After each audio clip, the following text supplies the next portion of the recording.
No, come on, Sean. Turn that thing off. Oh, hold on. I like what you said there. I want to get this for posterity. Say it again, nice and loud. Seriously? Sure, come on. If nothing else, it'll give me leverage with your old man. Ah, that's your angle. Nice. What I said was, I wish I hadn't been born into the Assassins. I wish I had chosen this life. Is that good enough? Sure, but why is that? Because choice is the central idea of our creed. It underpins everything, right? It's about free will. It's about seeing the evidence before you and saying, yes, this is what I want. Or, no, this isn't for me. But when you're born into a group like this, or any other, like I was, you get mixed signals. You get told over and over again, this is what we believe. These are the rules. This is reality. No deviation. And if you question it, oh, they look at you like you killed a puppy. That's hardly free will. It's a weird irony when free will is your central belief, but nobody wants you to believe otherwise.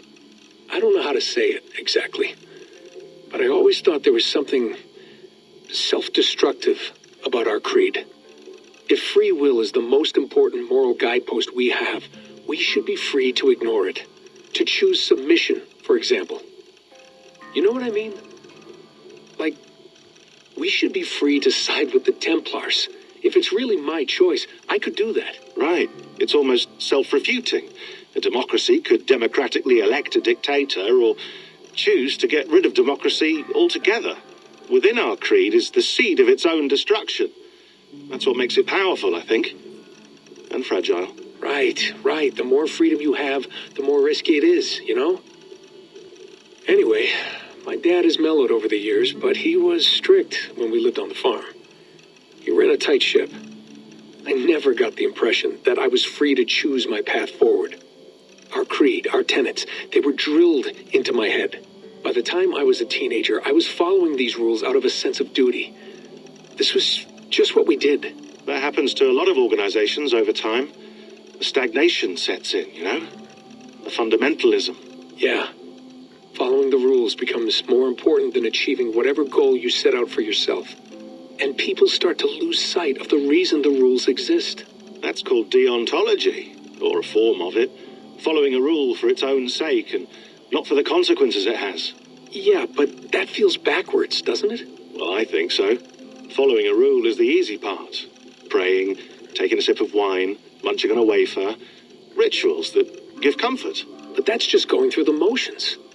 It makes people feel like they're doing something. When the hard work is, well, actually getting off your ass and doing something productive. I think people just want boundaries. Tight boundaries. They want to see the four walls that pen them in. I don't disagree. Anything outside that, anything that makes life more complex, that's scary. That's why I envy you. You chose this life. You went through that process and you decided, yes, I believe in this. Sure.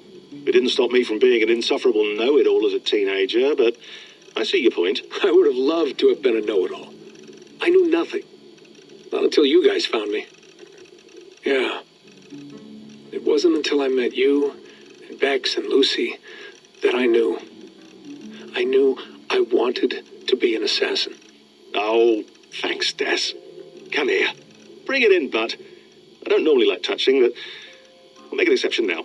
I am not hugging you. You sure? Because I smell very nice today. Can you just turn that off?